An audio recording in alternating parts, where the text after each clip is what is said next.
오늘 하나님께서 우리에게 주시는 말씀은 히브리서 1장 8절부터 14절까지의 말씀입니다.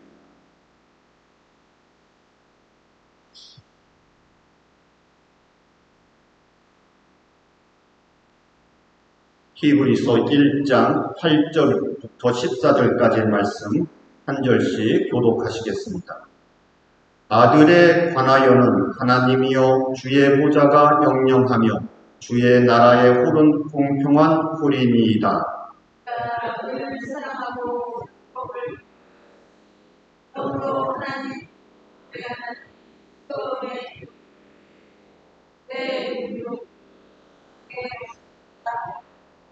또 주여 태초에 주께서 땅에 기초를 두셨으며 하늘도 주의 손으로 지으신 바라.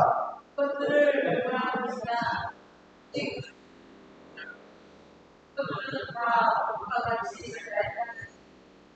의복처럼 갈아입을 것이요 그것들이 옷과 같이 변할 것이나 주는 여전하여 연대가 다함이 없으리라 하였으나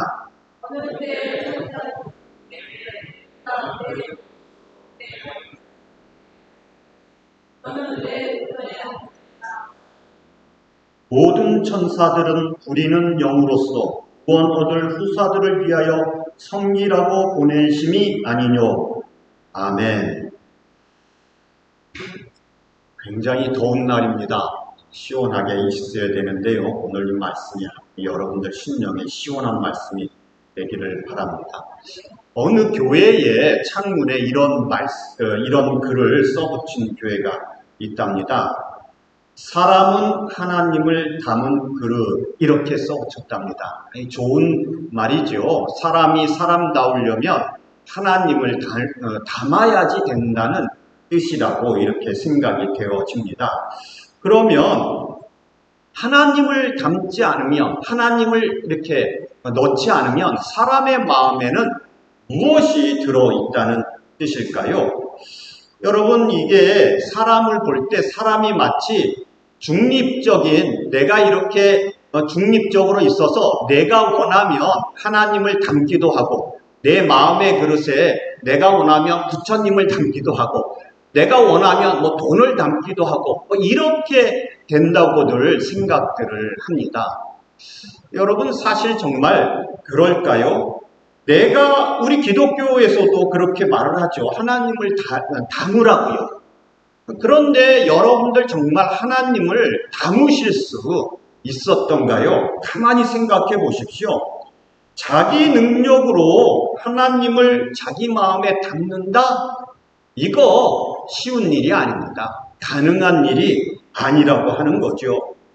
하나님을 믿으면서 하나님을 마음에 담는다고 하는 것이요, 현실적으로 어려운 일입니다. 여러분, 목사님이 하나님만 생각하십시다 이렇게 얘기했다고 하십시다. 제가 그렇게 얘기하면 여러분들이 나는 이제 하나님만 생각하고 하나님만 마음에 담고 있어야지, 그렇게 생각을 하실 수도 있지요. 그렇게 시도를 하실 수가 있어요. 그런데 그런 마음을 딱 먹고 있는데 앞에 앉아있는 박 집사가 마치 하나님을 만난 것 같은 거룩한 표정을 짓고 있으면 어느새 마음에 불평해지거든요. 미움이 싹 트고 경쟁이 싹 트고. 여러분들이 이게 하나님을 믿는다고 하면서도 우리들의 마음은 여전히 이러한 하나님과는 좀 먼 그러한 상태로 빠져버리게 되어진다는 거죠. 만약에 사람이 자기가 원해서 하나님을 마음에 담고 있겠다, 이렇게 가능하다고 믿으면 그거는 기독교가 아닙니다. 사람은 그것을 할 수가 없어요. 누가 합니까? 여러분, 여기에 질문이 나오는 거죠. 이게 여러분들 하나님을 다 믿는다고 해서 나오셨고 하나님을 마음속에 담고 살아간다고 하는데요. 여러분, 나는 그러면 이상한 존재인가? 이렇게 느껴지지요. 하나님을 믿을 수가 없는 게 정상인데 하나님의 말씀을 듣고 하나님을 믿고 그런다는 거지요. 여러분, 그래서 하나님을 믿는다는 것 자체가 기적입니다. 예수 믿는다는 것 자체가 기적이라고 하는 거죠. 여러분, 그 사탄의 첫 번째 유혹이 무엇이었습니까? 사탄이 뭐라고 얘기를 했어요? 네가 이 선악과를 먹으면 하나님처럼 될 수 있어. 이렇게 얘기해요. 하나님처럼 될 수 있어. 여러분, 이 유혹이 옛날 아담 때 한 번 하고 끝난 게 아닙니다. 지금 그 서점에 가보십시오. 서점에 한번 가보세요. 서점에 가서 셀프 디벨롭먼트, 자기 그 발전에 대한 책들 분야를 쫙 보면 거기에 뭐 어떻게 처세하는지, 어떻게 뭐 출세하는지, 어떻게 사람들과 친구를 많이 만드는지, 자기가 뭐 어떻게 할 수 있는지. 그런데 거기 그 셀프 디벨롭먼트, 자기 개발서의 핵심은 뭐냐면, 많은 책들이 자기 개발서의 핵심이 내 인생은 나의 것, 내 인생의 주인은 나야. 그러니 내가 잘 결정해야지 되고, 나는 모든 가능성을 가지고 있는 인간 존재이니 내 인생을 내가 살아야지. 이렇게 가르치는 거죠. 이렇게. 여러분, 이 말이 참 멋있는 것 같아요. 내 인생은 내 것이고 내 마음이 가는 대로 살아야지 되고 내 운명의 결정을 내가 할 수 있다고 말해주는 것. 그런데 이 말하고 성경에 나오는 그 사탄의 첫 번째 유혹, 하나님처럼 될 수 있어. 선악과를 먹으면. 이 말하고 아주 똑같은 말이라고 하는 것이죠. 여러분, 별로 차이가 없습니다. 선악과를 먹은 다음부터 인간들은요, 죄 아래 살고요, 사망 아래 삽니다.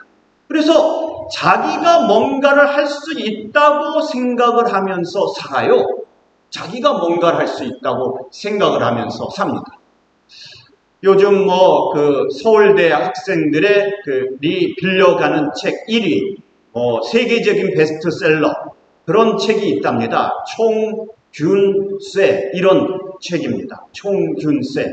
UCLA에 있는 교수님, 제가 폴스 네임은 잊어버렸는데, 라스 네임이 아주 특이합니다. 다이아몬드.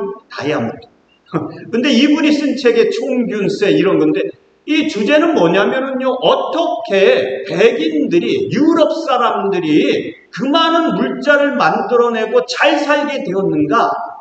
반면에 왜 저기 파푸아 뉴기니니 뭐 이런데, 아마존이니 이런데 사는 사람들은 왜 이렇게 가난하고 잘 못 사는가? 그것을 이 역사적으로, 지리적으로, 환경적으로 논해놓은 책이 바로 그런 책입니다. 핵심적으로 말하면, 한마디로 말하면은요, 유럽에 사는 사람들이 운이 좋았다.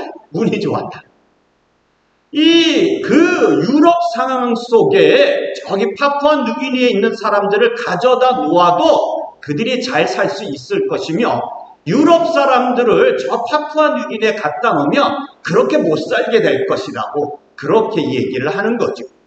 그러면서 그것이 흘러가는 중에 우연한 가운데 이 가장 중요한 것, 총과 병균과 쇠를 다스릴 수 있는 기회들을 그들이 먼저 받았다는 거죠. 여러분, 이게 나라와 민족에 대한 이야기라고 하면, 개인적인 이야기로는 아웃라이어라고 하는 책이 있습니다. 아웃라이어. 어떻게 마이크로소프트 빌 게이츠는 그렇게 컴퓨터를 잘하고 부자가 될 수 있었을까? 이분은, 이 아웃라이어는 기독교인이 쓴 책이거든요. 하나님의 은혜였다. 하나님의 은혜. 여러분, 인간이 뭔가를 하고 주장하며 사는 것 같지만 하나님의 역사와 하나님의 주관 안에 있다는 것을 우리가 잊지 말아야지 됩니다. 그런데 사람들은 이것이 싫다고 그럽니다. 하나님의 주관, 그것이 싫다는 거죠. 그래서 내가 주관에서 살 수 있다고들 고집을 부려요. 예수님의 비유 중에 이런 비유가 있습니다. 사람이 집을 지키고 있으면, 강한 자가 지키고 있으면 도둑놈이 들어와서 물건을 가지 못한다고요. 그런데 밖에서 들어오는 도둑놈이 힘이 더 세요. 강도가. 그러면 어떻게 된다고요? 이 집안에 있는 것을 다 뺏기게 되어진다는 거죠. 집안에 있는 소유물은 뭘까요? 소유물은 바로 사람 자신입니다. 사람들은 자기가 강하기 때문에 나는 나를 지킬 수 있어, 이렇게 고집을 부립니다. 나는 내 인생의 주인이고 나는 나의 왕이야, 이렇게 고집을 부려요. 그런데 성경은 뭐라고 얘기를 하느냐면, 너보다 더 강한 자가 있는데 그 강한 자가 와서 너를 결박하고 너의 모든 것을 뺏어갈 것이다. 그의 이름은 사탄이다, 이렇게 얘기를 하는 것입니다. 여러분, 인간은 강한 자에 속하지가 않습니다. 강한 자가 누구예요? 사탄이에요, 사탄. 그리고 사탄보다 더 강한 분이 누구예요? 하나님. 하나님께서 지켜주셔야지만 사탄을 이겨갈 수 있게 되어지는 거죠. 그렇기 때문에 인간이 무엇인가를 이루고 인간이 무엇인가를 지킨다는 말은요, 말이 안 된다고 얘기를 하는 거죠. 성경은 그렇게 말합니다. 하나님의 주권이요, 하나님의 다스림이요, 우리는 왕이 아니고 주인이 아니라고 얘기를 하고 있는 것입니다. 요 히브리서를 우리가 보고 있는데요, 이 히브리서는 전체가 다 예수님에 대한 이야기입니다. 예수님에 대하여 소개를 하는 겁니다. 예수님이 누구신가, 이런 이야기를 하고 있습니다. 사실 히브리서뿐만 아니라 성경 전부가 다 예수님에 대한 증거입니다. 예수님에 대하여 증거하는 이야기들로 되어져 있는 것이 성경이라고 하는 거죠. 그리고 성경은 뭐라고 얘기를 하는가 하면, 예수님이 어떤 분이며 예수님이 무엇을 하셨는지 예수님을 믿으면 그것이 구원이고 그것이 영생이라고. 또 뭐라고 얘기를 하느냐 하면요, 하나님의 일은 예수 그리스도, 하나님께서 보내신 예수를 믿는 것이 하나님의 일이라고 이렇게 이야기를 합니다. 이 아들이 있는 자는 생명이 있고 이 아들이 없는 자는 생명이 없다는 거죠. 천하 인간의 구원 얻을 다른 이름을 주신 적이 없어요. 예수밖에는. 예수 외에 다른 이름은 주신 적이 없습니다. 오직 예수님만을 우리가 주님으로 부르고 왕으로 부르는 거죠. 오늘 우리들이 찬양에서도 예수밖에는, 예수에 대하여 찬양을 했지요. 여기에 모인 이유가 무엇이냐? 예수의 이름을 부르고 예수님을 주님이라고, 나의 왕이라고 고백하기 위하여 모이는 것입니다. 여러분, 이 선교사를 파송하지 않습니까? 선교사를 해외로 파송하면, 그러면 선교사를 뒤에서 이렇게 돌봐줘야지. 보내놓고 5년이고 6년이고 혼자 잘 살다 와라, 이렇게 하는 게 아니고요. 한 3년이나 4년이 지나면 불러드립니다. 그리고는 이제 재교육을 시켜요. 여러분, 믿지 않는 사람들 속에서 혼자 살아가는 거는요, 쉬운 일이 아닙니다. 그리고 때로는 자기의 믿음이 흔들려요. 믿음의 동지들이 모여서 하나님의 이름을 부르고 붙들어주면서 우리가 신앙생활을 하는 것인데, 그런데 혼자 믿지 않는 사람들이 천지인 곳에서 예수 믿어 가다 보면 신학이 흔들리고 믿음이 흔들리고 사이비 종교와 비슷하게 따라가게 되어지는 경우들이 있어요. 그러면 어떡합니까? 그 선교사님들을 불러들여서 교육을 하는 거죠.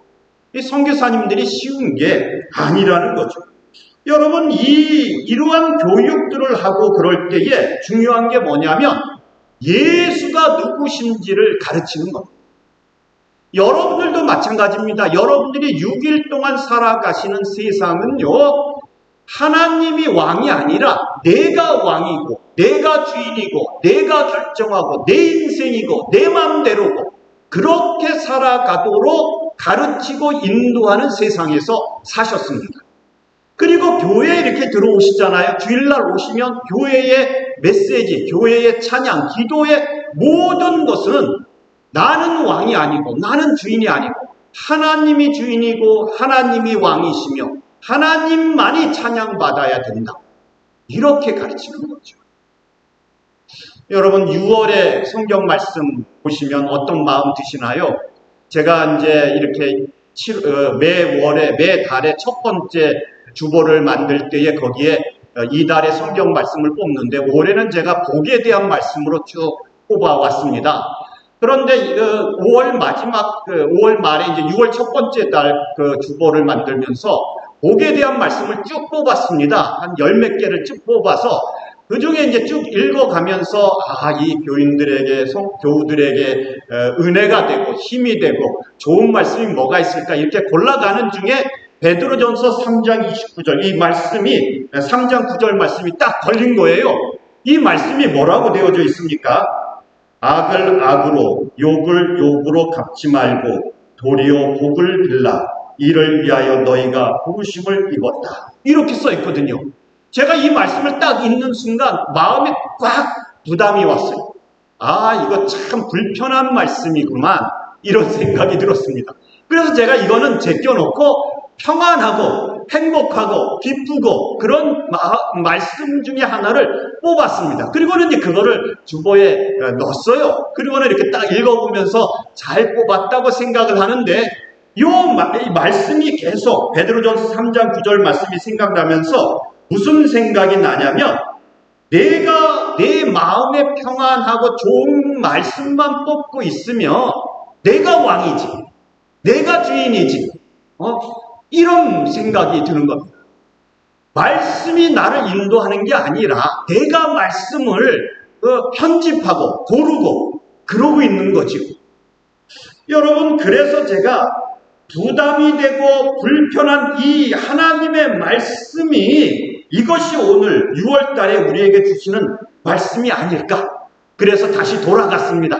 돌아가서 이 베드로전서 3장 9절 말씀 악을 악으로 욕을 욕으로 갚지 말고 도리어 복을 빌라 이를 위하여 너희가 부르심을 입었다. 여러분 하나님의 말씀을 읽으실 때에 불편한 말씀이 있어야지 당연합니다. 그게 뭘 말하냐면 하나님의 말씀이 주인이요 예수님이 주인이요 하나님이 주인이라는 뜻입니다.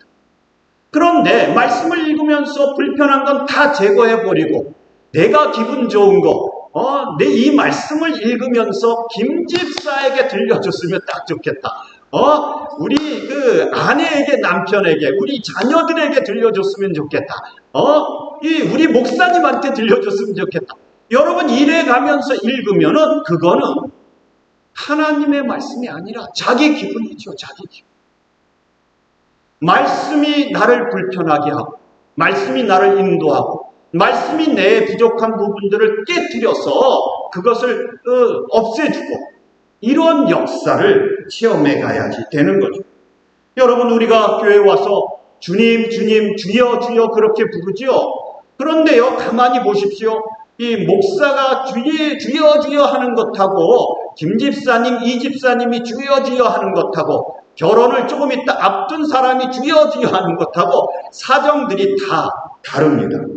여러분 정말 중요한 것은 우리가 예수 믿는 사람이라고 한다면 내 관심사가 무엇이냐가 아니라 나의 왕 나의 주인이신 하나님이 기뻐하시고 하나님이 관심을 갖고 계시는 게 무엇인가 이렇게 물어야죠. 그리고 그 하나님이 기뻐하시는 것을 나도 기뻐해야지. 하나님이 관심을 갖고 계시는 것을 나도 관심을 가져야죠. 요즘 새벽 예배 방송을 제가 중대에 보내는데 누가복음을 보고 있습니다. 1장과 2장. 그런데 1장과 2장을 보면 하나님께서 기뻐하신다는 말씀이 몇 차례에 나옵니다. 1장과 2장. 큰 기쁨의 좋은 소식을 너희에게 전하노니 이거는요 예수님이 탄생하실 때 천사들이 목자에게 해준 이야기고요. 마리아에게 천사가 나타나서 기쁨의 좋은 소식을 너에게 전해주겠다.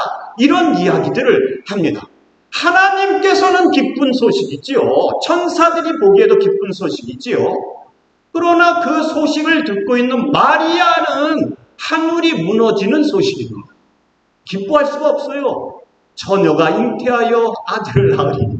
여러분 이제 정언했어요. 이제 정언했어요. 듣기로는 요셉이 참 착실한 사람이라는데 이제 결혼해서 가정을 이루고 잘 살아봐야겠다. 이러고 꿈을 꾸고 있는데 어느 날 하나님께서 천사를 보내셔서 참 기뻐해라. 좋은 소식 보내줄게. 그랬는데 그게 뭐예요? 죽는 소식이에요. 죽는 소식. 그런데 이 누가복음에서는 마리아가 그 소식을 듣고 하나님의 그 소식을 듣고는 기뻐하였다고 이렇게 기뻐하였다. 철이 없어요. 철이. 너무너무 철이 없어요. 마리아가. 아니 지금 집에서 쫓겨나고 친정에서 쫓겨나고 시댁에서 쫓겨나고 요셉에게서 쫓겨날 상태에 빠져서 언제 돌 맞아 죽을지 모르는데 천사가 와서 얘기하니까 기뻐하였다. 이렇게 기뻐하였다. 여러분 목자들에게 천사가 나타나서 기쁨의 좋은 소식을 너희에게 전파한다. 기쁨의 좋은 소식. 그게 뭐예요? 예수님이 나신다. 예수님. 죄의 문제를 해결해주고 죽음의 문제를 해결해줄 메시아가 오신다. 여러분 그래서 목자들은 기뻐했어요. 그리고 가서 막 예수님 가서 경배 드리고 예배 드렸죠. 그러나 헤롯과 예루살렘에 있는 높은 자리에 있는 사람들은 기뻐하지 않았어요. 유대인의 왕이 나왔다고, 메시아가 나왔다고 죽여라. 여러분 기쁨의 좋은 소식, 하나님이 기뻐하시는 소식이 있어요. 그리고 우리들에게 그게 기쁜 소식이라고 말씀을 하셔요. 그런데 우리들은 그것을 받을 때에 기쁘지가 않은 것들이 상당히 많더라.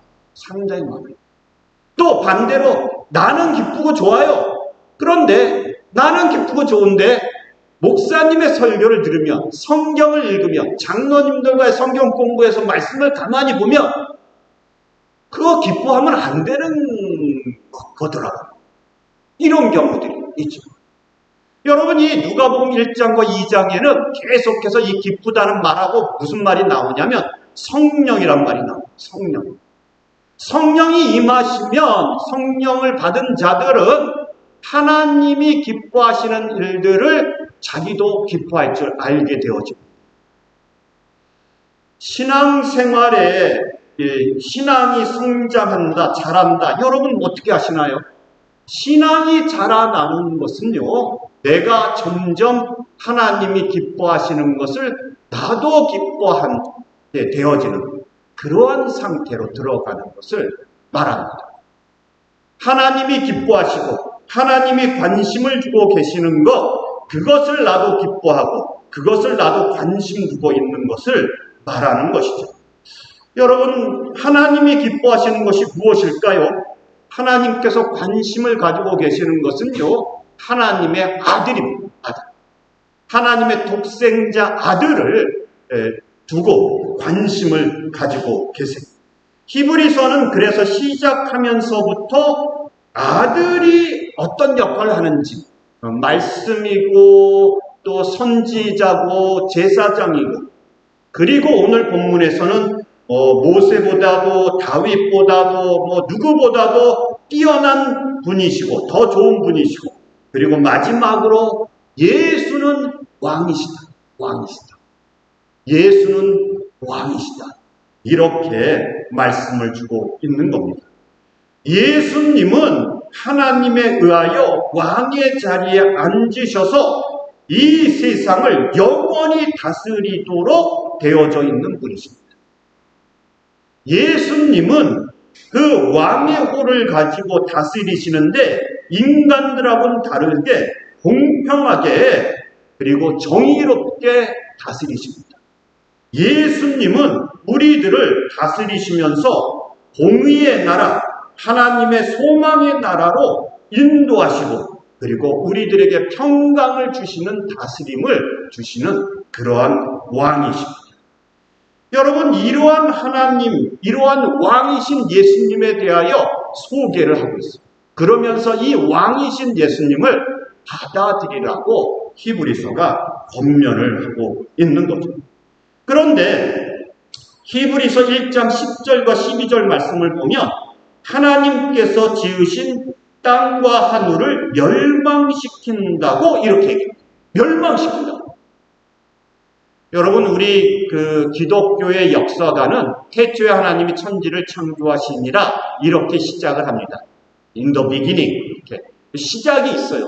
그리고 이 우리 기독교의 역사가는 끝이 있다고 그래요. 종말이 있어요. 그래서 요한계시록에서는 예수님을 알파와 시작과 오메가, 끝이라고 말씀을 하죠. 우리는 지금 이 중간에 놓여져 있는 거예요. 역사 가운데. 그런데 이 마지막은 무엇이냐? 마지막 때 무슨 일이 일어나냐? 심판이. 종말이 있게 되어져. 그런데 마지막 때에 하나님께서 세상을 멸망시키시고 심판하실 그때가 오게 되는데, 아니 그러면 왜 멸망을 시키시나? 노아 때도 홍수로 하셨다가 다시 고쳐서 쓰셨는데 그냥 다시 쓰시지 왜 멸망을 시키실까요? 여러분, 다른 이유가 아닙니다. 이 세상을 창조하신 이유는 하나님의 아들이 누군지를 드러내기 위해서 하나님의 아들이 주인이요 왕이라고 하는 것을 보여주기 위해서 창조를 하신 거예요. 하나님을 위해 창조하신 거예요. 아들을 위해, 예수를 위하여.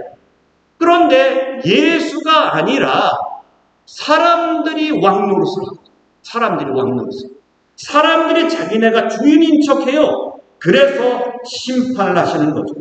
13절 말씀에 보면 원수가 나옵니다. 원수. 히브리서 1장 13절에는 원수가 나옵니다. 원수. 하나님의 원수는 누구일까요? 하나님의 원수는요, 다른 사람이 아니라 자기가 하나님인 줄 아는 사람, 자기가 왕인 줄 아는 사람, 자기가 자기 인생의 주인인 줄 아는 사람들이 하나님의 원수인 것이죠. 여러분, 이러한 사람들은요, 세상을 살아가면서 마치 자기가 중심인 줄 압니다.